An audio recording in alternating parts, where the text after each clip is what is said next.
Hi friends, இந்த வீடியோவில் நாம் பாண்டியன் ஸ்டோர் சீரியல் ரிவ்யூ பற்றி தான் பார்க்க போகிறோம். அதுக்கு முன்னாடி நம்ம சேனலை சப்ஸ்கிரைப் பண்ணாதவங்க கீழே இருக்கிற சப்ஸ்கிரைப் பட்டனை கிளிக் பண்ணிவிட்டு பக்கத்தில் இருக்கிற பெல் பட்டனையும் கிளிக் பண்ணிடுங்க. இங்கே பார்த்தோன்னா நம்ம பாண்டியன் வீட்டை தான் காமிக்கிறாங்க. அங்கே வந்து ராஜீவ் உண்மையிலேயே இதான் காரணமா மாமா அப்படின்னு நம்ம பழனிக்கிட்டே கேட்டதும் உண்மையிலே இதான் காரணம், அங்கே அண்ணி நல்லா தான் இருக்காங்கம்மா ராஜி, நீ இதை பற்றி யோசிக்காத அப்படின்னு சமாளிச்சுட்டு நம்ம பழனி அங்கேருந்து போயிடுறாங்க. இதே டைம் வந்து நம்ம முத்து வெட்டி இவங்க ரெண்டு பேரையும் தான் காமிக்கிறாங்க. ஸோ ரெண்டு பேரும் பயங்கரமாக குடிச்சிட்டு இருக்காங்க. இன்னொரு பக்கம் வெட்டியோட பையனும் கூடவே இருக்காங்க. அப்போ வெட்டி வந்து முத்துவை ஏற்றி விட்டுட்டு இருக்காங்க. இங்கே பாருன்னு அண்ணியோட போக்கே சரியில்லைன்னு, இப்போலாம் அண்ணி வர வர ரொம்ப மாறிட்டாங்க அண்ணே, அவங்க எல்லாருமா சேர்ந்து நம்மளை வந்து ஏமாத்துறாங்களோன்னு எனக்கு தோணுது அப்படின்னதும் உடனே நம்ம முத்துவோட முகம் வந்து மாறிட்டு இருக்கு.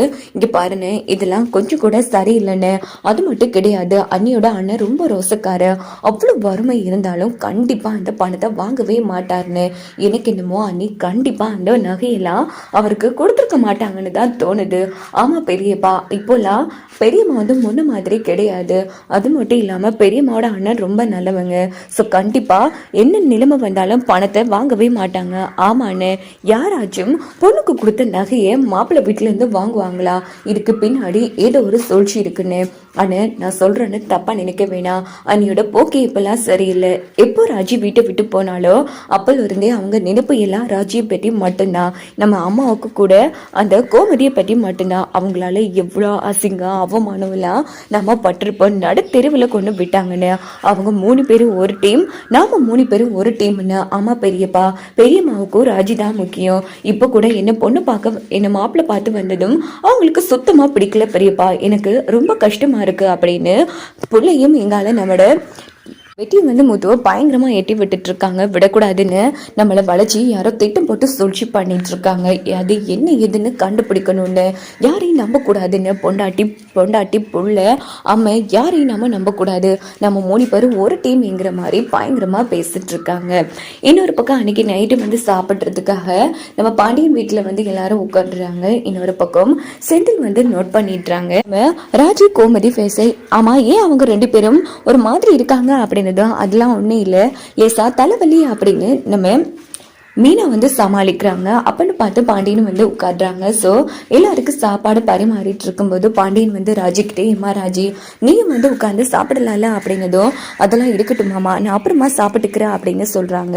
அப்படின்னு பார்த்து நம்ம மீனா வந்து அவங்க 2 பேருக்கு தலைவலி அப்படின்னதும் உடனே ராஜியும் கோமதியும் ஒரு மாதிரி பார்க்குறாங்க. ஐயோ இதுங்க 2 நம்மளை போட்டு கொடுக்க போதும் அப்படின்னு சொல்லி மீனா வந்து பயப்படுறாங்க.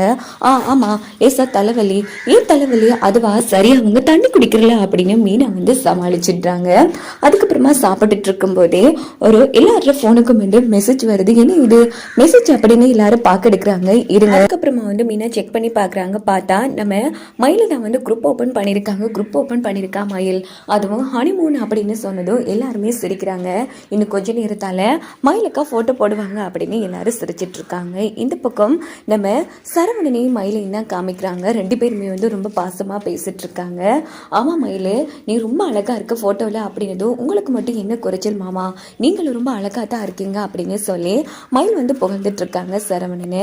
இல்ல மயில் ஒன்னு விடனா அழகில்ல, அன்னைக்கு ஒன்று பொண்ணு பார்க்க வந்தப்போ இன்னும் என்ன பார்க்காம அமைதியாவே இருந்துட்டு இருந்தேன். அது ஒன்றும் இல்லை மாமா, கல்யாணத்துக்கு காசு பிரச்சனை அப்படி இப்படி சிக்கல் இருந்துச்சு, மற்றபடி ஒன்றும் இல்லை. ஆமா நீங்க என்ன பார்க்கும்போது ஏன் மாமா அவ்வளோ யோசனையில் இருந்தீங்க, நீங்க ஒரு பொண்ணை காதலிச்சிங்க இல்லையா, அதை பற்றி யோசிச்சிங்களா அப்படின்னு மயில் கேட்குறாங்க. சேச்சே அப்படிலாம் இல்லை மயில், பரவாயில்ல மாமா சொல்லுங்க, அதெல்லாம் ஒன்றும் இல்லை மயில், ஒன்று எப்போ பார்த்தோன்னா அப்போவே அதில் நான் மறந்துட்டேன், இப்போ உன்னோட நினைப்பு மட்டும்தான் அப்படின்னு சரவணன் சொன்னதும் மயில் வந்து ரொம்ப சந்தோஷப்பட்டு நம்ம சரவணனோட தோளில் சாஞ்சிக்கிறாங்க.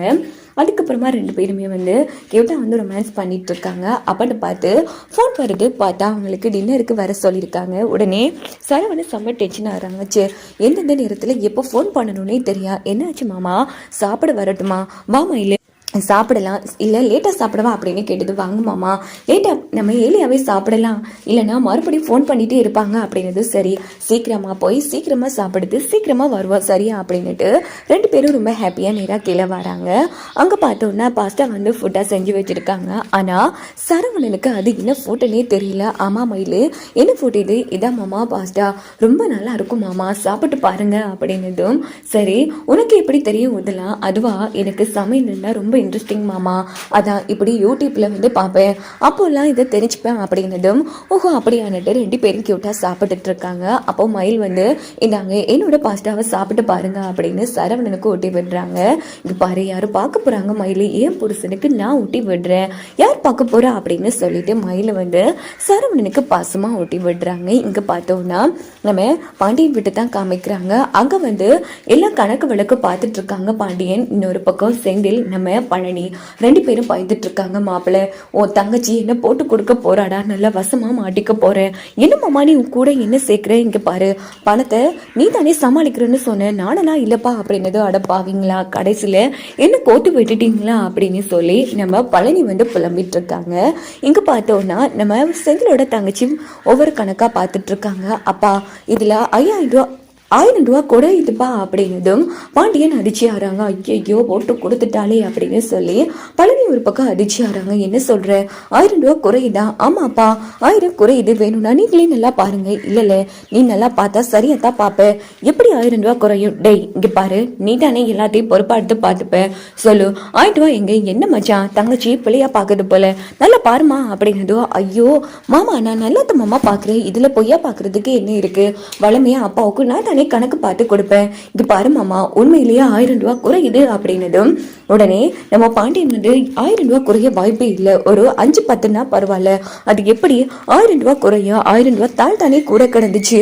இங்க பாருடா பழனி, எனக்கு உண்மையில தான் சந்தேகமா இருக்கு. ஐயோ என்ன மச்சா நீங்க உன்னை எம்எல்ஏ சந்தேகப்படுறீங்க? அக்கா பாத்தியாக்கா, அவர் எம்எல்ஏ சந்தேகப்படுறாரு, நானெல்லாம் காசை எடுக்கக்கூடிய ஆளாக்கா? இல்லடா பழனி, எனக்கு உன்னை நம்ப முடியாதுதான் அப்படின்னு நம்ம கோமதி சொன்னது. அடி பாவி, நீ எல்லாம் ஒரு அக்காவா அப்படின்னு சொல்லி பழனி ஒரு பக்கம் அல்டிமேட்டா காமெடி பண்ணிட்டு இருக்காங்க.